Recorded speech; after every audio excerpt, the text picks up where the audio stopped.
नमस्कार बच्चों, मैं हूं आपका अपना बीके सर। आज फिर से एक बार मोस्ट इंपॉर्टेंट क्वेश्चन सीरीज लेकर आ गया हूं और यह सीरीज उन बच्चों के लिए है जो क्लास 10th में है और 2025 में सीबीएसई बोर्ड का पेपर देने जा रहे हैं। आई थिंक आपने प्रीवियस वीडियोस के मोस्ट इंपॉर्टेंट क्वेश्चंस को अच्छे तरीके से तैयार कर लिया होगा। आज इस वीडियो में 3 से 4 ऐसे प्रश्नों को करेंगे जो आपके एनसीईआरटी का पार्ट है। एनसीईआरटी के बाद आएंगे कहां पर आएंगे? आर.डी. शर्मा के ऊपर भी आएंगे, आर.एस. अग्रवाल पे भी आएंगे, एनसीईआरटी एग्जाम्पलर पे भी आएंगे और बीके सिंह सर की बुक पे भी आएंगे और प्रीवियस ईयर्स क्वेश्चंस के ऊपर भी आएंगे और बहुत सारे फॉर्मूले भी लेकर के आएंगे। इसलिए आप टेंशन मत कीजिए, पहले एनसीईआरटी से निपट लेते हैं और उनको साइडलाइन करते हैं, उसके बाद फिर RD., RS., BK Singh exemplar, PYQ सब कुछ होगा। ठीक है, कहीं भी नहीं जाना है। और नाचने गाने वाले यूट्यूब के वीडियो पे तो आप जाइए ही मत ना, जब आप बीके सिंह सर के साथ पढ़ रहे हैं। तो आइए देखिए आज क्या कमाल करते हैं हम लोग। आज के इस वीडियो में 3 से 4 प्रश्नों को लेकर आएंगे और कुछ हो सकता है कि आपको मैं कुछ अच्छा ट्रिक्स भी आप सबको आज के वीडियो में सिखाऊं। तो चलिए मोस्ट इंपॉर्टेंट क्वेश्चन के सीरीज पे आप सबका एक बार फिर से वेलकम करता हूं। और यह वीडियो जो है, यह सीरीज जो है, स्टेट बोर्ड के बच्चे जो बिहार बोर्ड में हो, यूपी बोर्ड में हो, झारखंड बोर्ड में हो, एमपी बोर्ड में हो, गुजरात बोर्ड में हो, हिमाचल प्रदेश स्टेट बोर्ड में, सबके लिए, राजस्थान बोर्ड में हो, सबके लिए बहुत यूजफुल है जो इंग्लिश माध्यम में अपना पेपर देने जा रहे हैं। बाकी मैं कोशिश करूंगा कि इंग्लिश और हिंदी दोनों मिक्स करके आप सबको समझाऊं। तो आइए आज का प्रश्न क्या कहता है कि गिवन फिगर, यानी कि आपके पास मेरे प्यारे बच्चों एक फिगर दे रखा है। अब बहुत साफ साफ यह फिगर दे रखा है आपके पास, तो मैं क्यों नहीं इस फिगर का एक अपना अलग पार्ट अपने लिए बना लूं और बनाने के बाद इसमें क्या करो कि भाई इसमें मैं अब क्या करने जा रहा हूं। चलो ठीक है, ये पार्ट आपके पास बन गया ना फिगर। चलिए जी, अब इसी ट्रायंगल को मैं यहां पर बना लेता हूं, आपके लिए काम और आसान हो जाएगा। यह मेरे बच्चों ए हो गया, ए आपके पास बी है और ए आपके पास सी है। बी पे कहता है कि राइट एंगल है। अब जरा मेरी बात को ध्यान से सुनो, किसी भी समकोण त्रिभुज में या किसी भी राइट एंगल ट्रायंगल में अगर आपके पास एक भुजा, यानी कि अगर आपके पास एक साइड दे रखा हो और अगर एक एंगल दे रखा हो अदर देन 90 डिग्री, क्योंकि मैंने बोला था कि किसी भी राइट एंगल ट्रायंगल में 90 डिग्री के सामने का पोजीशन फिक्स्ड होता है, लेकिन एक्यूट एंगल रेफरेंस में अगर आप ए और सी को लेंगे तो कोई एक दिया होना चाहिए। तो अगर एक एक्यूट एंगल दे रखा है और एक साइड दे रखा है तो रिमेनिंग दोनों साइड्स को आप फाइंड कर सकते हैं और जो रिमेनिंग एंगल्स बच गया आप उससे भी बड़े आराम से फाइंड कर सकते हैं। यह क्वेश्चन में वही कॉन्सेप्ट आज मैं यूज करने वाला हूं। तो राइट एंगल ट्रायंगल आपके पास एबीसी है, बी पे आपके पास 90 डिग्री है और AB का मान मेरे प्यारे बच्चों 5 सेंटीमीटर दे रखा है, ये 5 सेंटीमीटर गिवन है। और C पे जो एक्यूट एंगल है रेफरेंस में आपके पास 30 डिग्री दे रखा है। तो पूछा जा रहा है कि इस केस में आप BC और AC के लेंथ को आप फाइंड करो। अब मैं पूछूंगा कि इसमें मेरे प्यारे बच्चों AC क्या होगा, तो आप बोलोगे कि बीके सिंह सर आपने अपने वीडियो में बार बार बोल दिया है कि किसी भी राइट एंगल ट्रायंगल में 90 डिग्री के सामने के साइड को हम क्या कहेंगे? हाइपोटेन्यूज कहेंगे। और रेफरेंस में आपके पास एक्यूट एंगल, यानी कि सी पर जो एक्यूट एंगल है इसका मान 30 डिग्री के बराबर दे रखा है। तो अगर हम सी को एक्यूट एंगल मान करके चलें तो मेरे बच्चे सामने का जो साइड होगा वो क्या होगा? आपका परपेंडिकुलर होगा और 90 डिग्री के सामने जो होगा वो मेरे बच्चे आपका क्या होगा? हाइपोटेन्यूज होगा। ये आप सबको पता चल चुका है ना? तो अब अगर मैं P/H के रिलेशन की बात करें तो P/H किस में होता है? या तो साइन में होगा, नहीं तो कॉसेक में होगा। कॉसेक लेने की जरूरत नहीं, आप यूजुअली पहले साइन ही याद करते हो।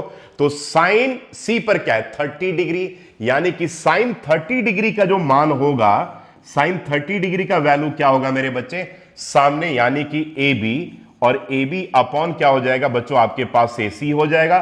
साइन 30 का जो वैल्यू होता है 1/2 के बराबर होता है, यानी कि ये 1/2 हो गया और AB का मान आपके पास 5 दे रखा है अपॉन AC हो गया। दिस इंप्लाइज AC जो होगा मेरे बच्चों 10 सेंटीमीटर के बराबर हो गया। यह आपका पहला एक साइड हमने बड़े आराम से निकाल लिया। क्या निकाला? कि AC जो है दैट इक्वल्स टू क्या हो गया? 10 सेंटीमीटर के बराबर हो गया। Got my point? चलिए जी, अब आप बोलोगे कि सर तीसरे साइड को निकालने के लिए हम पाइथागोरस थ्योरम यूज करें। आपके दिमाग में भी यही आ रहा होगा कि किसी भी राइट एंगल ट्रायंगल में अगर 2 साइड गिवन है तो थर्ड साइड निकालने के लिए हम पैथागोरस यूज कर सकते हैं, क्योंकि b का स्क्वायर जो होगा वो क्या होगा, H square minus P square के बराबर होगा। लेकिन मैं बोल दूं कि आपको नहीं यूज करना है, तब क्या करेंगे आप, तो अभी भी हमें इसे टी रेशियो यानी कि ट्रिग्नोमेट्रिक रेशियो का हेल्प लेकर के हमें दिखाना है। तो मेरे बच्चों जब ए पी हो गया, ए एच हो गया, तो यह क्या होगा, आपके पास बी होगा। और जब हमें बी का मान निकालना हो, सी पर एक्यूट एंगल हो, तो बी बाई एच, बोले तो बी बाई एच किस में होता है, कॉस में होता है। तो मेरे बच्चों अगर हम यहां पे कॉस ले लें, यानी कि कॉस 30 डिग्री अगर हम ले लें, तो कॉस थीटा क्या होगा, बेस अपॉन हाइपोटेन्यूज होगा, यानी कि BC अपॉन क्या हो गया, AC। कॉस 30 जो होता है मेरे बच्चों साइन 60 के बराबर होता है, और साइन 60 का जो मान है √3/2 होता है, तो कॉस 30 भी क्या होगा, √3/2 होगा। तो यहां पे √3/2 हो गया मेरे बच्चों, और BC हमें निकालना है, AC का मान ऑलरेडी हम 10 सेंटीमीटर निकाल चुके हैं, यानी कि इस केस में 2 × BC जो होगा दैट इक्वल्स टू 10√3 होगा। और जब BC का आप मान निकालोगे तो 10√3/2 करोगे, 2 5 जा, यानी कि 5√3 के बराबर आएगा सेंटीमीटर, जो भी आपके पास यूनिट दे रखा है। तो इस तरीके से हमने दोनों साइड बड़े आराम से निकाल लिए, कहीं कोई मुश्किल नहीं हुआ। तो रूल आपने यहां पर क्या सीखा कि किसी भी राइट एंगल ट्रायंगल में अगर एक एक्यूट एंगल दे रखा हो और एक साइड गिवन हो, तो रिमेनिंग दोनों साइड हम टी रेशियो यूज करके बड़े आराम से निकाल सकते हैं। यह एनसीईआरटी का प्रश्न है और बहुत इंपॉर्टेंट क्वेश्चन आप सबके लिए बनता है। यही कारण है कि मैं मोस्ट इंपॉर्टेंट क्वेश्चन के सीरीज में इस क्वेश्चन को भी इंक्लूड किया है। Now coming to the next question. चलिए अब नेक्स्ट क्वेश्चन क्या कहता है, इसका डायग्राम भी हम यहां पे बना लेते हैं एक बार। चलिए ये आपका डायग्राम रहा, और यहां पर कह रहा PQR है, यहां पर P है, यहां पर Q है मेरे बच्चों, और यहां पर R है। ये 90 डिग्री हो गया। अब चलो जी, अब क्वेश्चन घूम गया। अब कह रहे कि PQ आपके पास 3 सेंटीमीटर दे रखा है और PR आपके पास 6 सेंटीमीटर दे रखा है। अब कह रहे कि यहां पर इस केस में एंगल QPR, यानी कि इस एंगल का भी मान निकालना, इस एंगल का मान निकालना। तो नया रूल यहां पर यह काम करता है कि किसी भी राइट एंगल ट्रायंगल में अगर दो साइड गिवन है, दो साइड गिवन है, out of 3 sides if 2 sides are given, तो बड़ा आराम से बड़े मजे में हम रिमेनिंग दोनों एंगल फाइंड कर सकते हैं। अब देखिए क्या इसके पीछे रूल काम करता है मेरे प्यारे बच्चों, जरा इसको ध्यान से समझना। अगर आप रेफरेंस में एंगल R को एक्यूट एंगल मान लो, क्या बोला, अगर आप रेफरेंस में एंगल R को एक्यूट एंगल अगर तुम मान लोगे, इसको तुम एक्यूट एंगल अगर मान लो मेरे बच्चे, तो इस केस में आपके पास यह साइड आपके पास P हो जाएगा, और 90 डिग्री के सामने जो A साइड है वो आपके पास H हो जाएगा, है ना। अब कोई बच्चा बोलेगा क्यों सर आपने B क्यों नहीं लिया? अरे भाई एक आपके पास यहां पर दे रखा है कि हाँ जो दे रखा है उसी की बात अभी हम कर रहे हैं, ठीक है। तो अगर R को मानेंगे, तब अगर हम P को रेफरेंस में एक्यूट एंगल माने, तो उस केस में मेरे बच्चों परपेंडिकुलर आपके पास QR हो जाएगा, और A आपके पास बेस होगा, और A हाइपोटेन्यूस बन जाएगा। तो उस केस में बेस और हाइपोटेन्यूस वाले टी रेशियो का हम यूज करेंगे। लेकिन मैं इसको क्यों माने, पहले हम R की वैल्यू निकाल लेते हैं पहले, बाकी फिर बाद में हम P निकालेंगे। तो इस केस में मतलब R को हमने एक्यूट एंगल माना, तो परपेंडिकुलर आपके पास क्या हो गया, PQ हो गया, और हाइपोटेन्यूस आपके पास क्या हो गया, PR हो गया। तो आप देखो P और H का रिलेशन किस में है, साइन में है मेरे बच्चों। तो साइन और एंगल के जगह पे क्या लिखा हमने, R लिख लिया। तो साइन R का मान क्या होगा, R के सामने परपेंडिकुलर है, यानी कि PQ हो गया, और हाइपोटेन्यूस 90 के सामने, तो ये मेरे बच्चों क्या हो गया, PR हो गया। तो यानी कि साइन R का जो वैल्यू होगा ना, PQ/PR होगा, यानी कि 3/6 होगा, बोले तो 1/2 के बराबर होगा। अब मेरे बच्चों आप एक बात बताओ कि अगर आपके पास साइन R 1/2 है, तो इसका मतलब हो गया कि साइन R जो है, और साइन में 1/2 किसका वैल्यू होता है, किसका वैल्यू होगा, 30 डिग्री के बराबर होगा, यस। तो यानी कि किसके बराबर होगा, साइन 30 डिग्री के बराबर हो गया। इसका मतलब यह हो गया कि जो R का मान है वो किसके बराबर होगा, 30 डिग्री के बराबर होगा। दिस इंप्लाइज R जो होगा वो 30 डिग्री के इक्वल होगा। बहुत बार बच्चे क्या करते हैं कि साइन और साइन को काट देते हैं, एक काम जिंदगी में मत कीजिएगा। साइन और R कभी भी साइन और साइन R जो लिखते हो ना, वो साइन और R का मल्टीप्लीकेशन नहीं है। बिना आर का, इस साइन का, जिसे बहुत बार बच्चे सीन भी कहते हैं, सीन मतलब पाप होता, वो नहीं बोलना है, ऐसा यानी को साइन ही बोलना है। तो साइन और आर का कभी मल्टीप्लिकेशन नहीं है। बिना आर का साइन का अपना कोई वजूद नहीं होगा। मैं अगर बीके सिंह हूं तो सिंह मेरी आइडेंटिटी है, जैसे यहां पर आर आइडेंटिटी है साइन के साथ, वैसे ही मेरा बीके सिंह है। याद रखिएगा, कोई बोले बीके, तो बीके मेरी आइडेंटिटी नहीं है, मेरे बीके सिंह है। तो बीके सिंह से मेरी आइडेंटिटी है कि मैं सिंह समाज से बिलोंग करता हूं, मैं क्षत्रिय हूं। ठीक है, ये सारी बातें आ जाती हैं। मैं कास्ट के ऊपर नहीं जा रहा हूं, एक नॉर्मल एग्जांपल समझा रहा हूं। जैसे कोई मान लो कि मनीष शर्मा है या श्याम जैन है, तो जैन उसकी आइडेंटिटी है। ठीक है, ठीक है। तो मोहम्मद खान है, यूसुफ पठान है, तो पठान आइडेंटिटी है। तो यानी यूसुफ के साथ पठान प्रोडक्ट नहीं है, यूसुफ पठान उसकी आइडेंटिटी, यानी कि पठान के अकॉर्डिंगली ये सारे चेंज होते रहेंगे। वैसे ही सेम यहां भी वही काम मैं बोल रहा हूं। साइन आर में बोलूं तो आपको यह समझना है कि आर के सामने वाली भुजा परपेंडिकुलर है, 90 के सामने हाइपोटेन्यूस है, और तीसरा जो बच गया वो बेस है। तो ये जरूर याद रखिएगा कि साइन आर कभी भी साइन और आर का प्रोडक्ट नहीं, इसलिए कभी हम साइन और साइन को काटेंगे नहीं। यहां पर एक ही सिंबल आपके लिए बहुत सफिशिएंट है, दिस इंप्लाइज। इसका मतलब इंप्लाइज आर क्या हो गया, 30 डिग्री के बराबर हो गया मेरे बच्चे। तो हमने आर का मान यहां पर क्या निकाल लिया, 30 डिग्री निकाल लिया। चलो जी, अब एंगल सम प्रॉपर्टी से आपके पास क्यू है, आर का मान निकल गया। और अगर आप पी निकालना चाहते हो तो आप बोलोगे सर एंगल सम प्रॉपर्टी से 90 और 30 क्या हो गया, 120। और गुरुजी 180 में से 120 को माइनस कर लेंगे, 60 डिग्री आ जाएगा, पी का वैल्यू 60 डिग्री होगा। नहीं जी, बिल्कुल खबरदार, नहीं करना भैया, बबुआ नहीं करना है, याद रखिएगा। ठीक है, तो ऐसा नहीं करना है आपको। मैं बोलूंगा नहीं भाई, नहीं मेरे बच्चे, तुम टी रेशियो यूज करो, वही यूज करके निकालना है।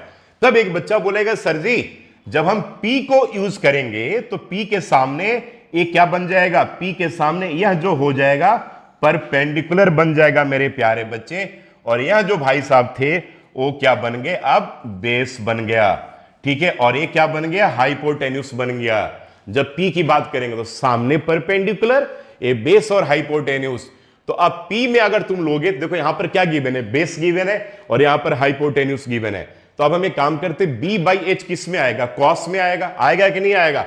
तो यहां पर हमने क्या किया, कॉस P ले लिया। तो कॉस P का साइड रेशियो क्या हो जाएगा मेरे बच्चे, PQ अपॉन क्या हो जाएगा, PR। और मैंने बोला था कि कॉस का जो P होगा, ठीक है, कॉस P क्या होगा, तो चलो अब आगे करो, PQ। तो कॉस P क्या होगा, PQ क्या होगा, 3 अपॉन क्या होगा 6, यानी कि यहां भी कट करके 1/2 आ जाएगा। तो ये क्या आ गया, कॉस P इक्वल्स टू 1/2। इसका मतलब हो गया कि कॉस P जो होगा, अब साइन में 30 1/2 है, तो कॉस में क्या होगा, साइन में 30 अगर 1/2 है तो कॉस में क्या होगा, 60 होगा। यानी कि एक कॉस 60 डिग्री के बराबर हो जाएगा। इसका मतलब कि P का जो मान हो गया वो क्या हो गया, 60 डिग्री के इक्वल हो गया। बहुत इंपॉर्टेंट क्वेश्चन आप सबके लिए ये बनता है। तो ध्यान रखिएगा, क्या आपने सीखा कि अगर एक साइड और एक एक्यूट एंगल गिवन हो तो रिमेनिंग साइड्स हम निकाल सकते हैं। और अब किसी भी राइट एंगल ट्रायंगल में 2 साइड अगर गिवन हो तो हम क्या कर सकते हैं, रिमेनिंग एंगल्स को बड़े आराम से मजे में फाइंड कर सकते हैं। थोड़े से आप घर पे प्रैक्टिस करने के लिए कुछ एग्जांपल ले सकते हो। राइट एंगल ट्रायंगल ले लो 90 डिग्री, उसके बाद कोई एक साइड मान लो 6 सेंटीमीटर, एक साइड मान लो 4 सेंटीमीटर, जो दिल करे, ठीक है, अपने तरीके से मान लो और रिमेनिंग फिर आप एंगल्स की वैल्यू निकाल लो। तो आप खुद भी प्रैक्टिस करने के लिए ऐसे सम्स को आप ले सकते हो। चलिए अब नेक्स्ट क्वेश्चन पे आ जाते हैं। यहां पर मेरे बच्चों कह रहा है कि साइन A माइनस बी का मान, साइन A माइनस बी का मान 1/2 है। तो साइन में 1/2 किसका होता है, 30 डिग्री के बराबर। तो इसका मतलब हो गया कि साइन A माइनस बी जो है वो साइन 30 डिग्री के बराबर है। अब भैया मेरे बच्चों, ये साइन और साइन कभी काटना मत, मैं बोल चुका हूं कि साइन का वजूद A माइनस बी के कारण है, साइन का वजूद 30 डिग्री के कारण है, बी के सिंह का वजूद जो है वो सिंह के कारण है ना, समझ गया ना मेरी बात को। तो ये आपके पास कटेगा नहीं, साइन और साइन 30 डिग्री, साइन और 30 का प्रोडक्ट नहीं है।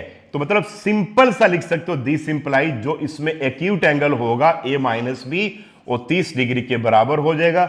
यानी कि A माइनस बी किसके बराबर, 30 डिग्री के बराबर हो गया मेरे बच्चों। ये पहला पार्ट हो गया।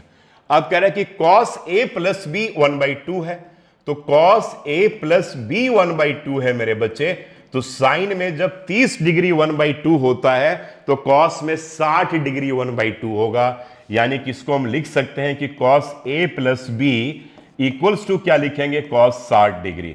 चलो भाई, this implies A plus B जो होगा मेरे बच्चों वो 60 डिग्री के बराबर आ जाएगा। ठीक है ना। चलिए भाई, अब दो आपके पास एक्सप्रेशन आ गया।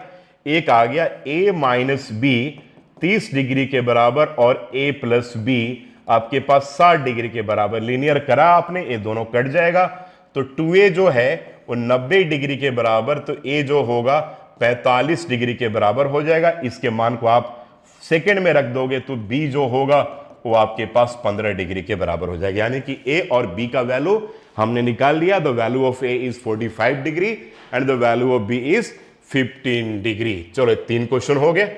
एक और क्वेश्चन ले लेते हैं।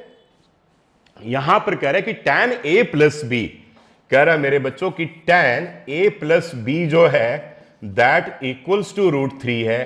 तो tan, यहां पर tan a प्लस बी जो होगा वो किसके बराबर होगा मेरे बच्चों, tan 60 डिग्री के बराबर होगा। अब यहां पर मतलब कि a प्लस बी जो हो गया वो 60 डिग्री के बराबर हो जाएगा।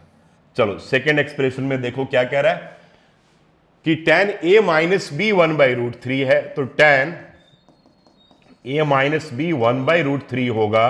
यानी कि tan यहां पर a माइनस बी जो है वो किसके बराबर होगा, tan 30 डिग्री के बराबर होगा।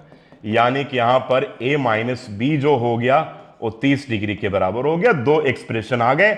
इन दोनों को सॉल्व करके अब हम क्या करेंगे, a और b का वैल्यू निकाल सकते हैं। आपके पास a प्लस बी का मान 60 डिग्री है मेरे बच्चों।